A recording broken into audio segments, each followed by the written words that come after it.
നേരത്തെ വർഷങ്ങൾക്ക് മുമ്പ് മഹാത്മാ എന്ന പേരിൽ ഒരു സംഘടന രൂപീകരിച്ചുകൊണ്ട് ഒട്ടനവധി പരിപാടികളൊക്കെ നടത്തിയിരുന്നു, നാടകോത്സവമൊക്കെ നടത്തി.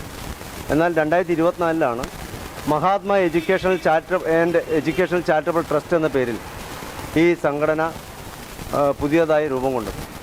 തീർച്ചയായും ഒട്ടനവധി പദ്ധതികൾ ഈ സംഘടനയുടെ കീഴിൽ നടത്തണം എന്നാഗ്രഹിക്കുകയാണ്.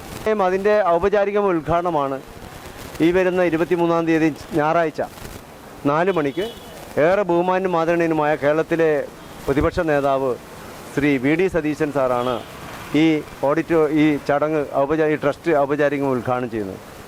അതോടൊപ്പം തന്നെ Amrita star singer super fame Shri നിതീഷിൻ്റെ ഒരു ഗസൽ പ്രോഗ്രാമുണ്ട്. ഞങ്ങളുടെ ഉദ്ദേശ ലക്ഷ്യങ്ങളൊക്കെ തന്നെ ഞങ്ങളെ സംബന്ധിച്ചിടത്തോളം ഒരുപാട് ഉദ്ദേശ ലക്ഷ്യങ്ങൾ. നന്നായി വിദ്യാഭ്യാസ രംഗത്ത് മികച്ച പ്രകടനം കാഴ്ചവെക്കുന്ന സാധാരണക്കാരായ കുട്ടികൾക്ക് പോലും അവർക്ക് നല്ലൊരു ദിശാബോധത്തോടുകൂടി സിവിൽ സർവീസ് ഉയരങ്ങളിൽ നിന്ന് ഉയരങ്ങളിലേക്ക് കുതിക്കുവാനുള്ള അവസരങ്ങൾ നഷ്ടപ്പെടുകയാണ്. അത്തരം കുട്ടികൾക്ക് അവർക്കൊരു ഗൈഡ് ലൈൻ കൊടുത്തുകൊണ്ട് അവർ കോച്ചിങ് കൊടുത്തുകൊണ്ട് കേരളത്തിൽ അറിയപ്പെടുന്ന ട്രെയിനേഴ്സ് പാനൽ ഉണ്ടാക്കി അവരെയൊക്കെ കോച്ചിങ് കൊടുത്തുകൊണ്ട് മുന്നോട്ട് കൊണ്ടുപോകാനുള്ള അവരുടെ ലക്ഷ്യബോധത്തിലേക്ക് എത്തിക്കാനുള്ള പരിശ്രമത്തിൻ്റെ ഭാഗവും കൂടെ ഈ ട്രസ്റ്റിൻ്റെ ഭാഗമായി ഞങ്ങൾ ഉദ്ദേശിക്കുന്നുണ്ട്. അതോടൊപ്പം ചാരിറ്റി പ്രവർത്തനം, ചാരിറ്റി എന്ന് പറയുമ്പോൾ നമുക്കറിയാം ഒരുപാട് ചാരിറ്റി പ്രവർത്തനങ്ങളൊക്കെ ഇവിടെ ആളുകൾ നടത്തുന്നുണ്ട്.